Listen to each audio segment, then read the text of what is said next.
ఇటీవల విడుదలైన హత్య సినిమాలో తనను తన తల్లిని క్రూరంగా చిత్రీకరించిన సన్నివేశాలను వైరల్ చేస్తున్నారంటూ వివేక హత్య కేసులో రెండో నిందితుడు సునీల్ యాదవ్ ఫిర్యాదుతో పోలీసులు చర్యలు చేపట్టారు.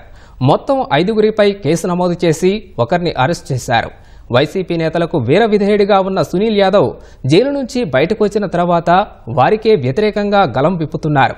తనతో పాటు తన తల్లి వ్యక్తిత్వాన్ని హననం చేస్తున్న వారి బండారం బయట పెడతానంటూ హెచ్చరిస్తున్నారు. వారి కోసం తాను 39 నెలల పాటు రిమాండ్ ఖైదీగా ఉన్నానని, ఆ సమయంలో తన తండ్రిని సైతం కోల్పోయానని ఆవేదన వ్యక్తం చేస్తున్నారు. వివేక హత్యపై రూపొందించిన హత్య సినిమాలో తనను తన తల్లిని అవమానించేలా సన్నివేశాలు చిత్రీకరించారంటూ సునీల్ యాదవ్ పోలీసులకిచ్చిన ఫిర్యాదులో పేర్కొన్నారు. ఇదే అంశంపై 3 రోజుల కిందట కడపలో ఎస్పీని కలిసి ఫిర్యాదు చేశారు. హత్య సినిమా డైరెక్టర్, నిర్మాత, రచయితలను నిందితులుగా చేర్చి పోలీసులు కేసు పెట్టారు. చిత్రంలోని సన్నివేశాలను వైఎస్ అవినాష్ రెడ్డి అన్న యూత్ పేరుతో ఉన్న వాట్సాప్ గ్రూప్లో పోస్ట్ చేసి వైరల్ చేసినట్లు సునీల్ తన ఫిర్యాదులో పేర్కొన్నారు. దీంతో ఆ వాట్సాప్ గ్రూప్ అడ్మిన్ పవన్ కుమార్ను కేసులో మొదటి నిందితుడిగా చేర్చారు. YCP Kadapa social media WhatsApp group అడ్మిన్ను రెండో నిందితుడిగా చేర్చారు. వీరితో పాటు మరో 3గురిని చేరుస్తూ కేసు నమోదు చేశారు.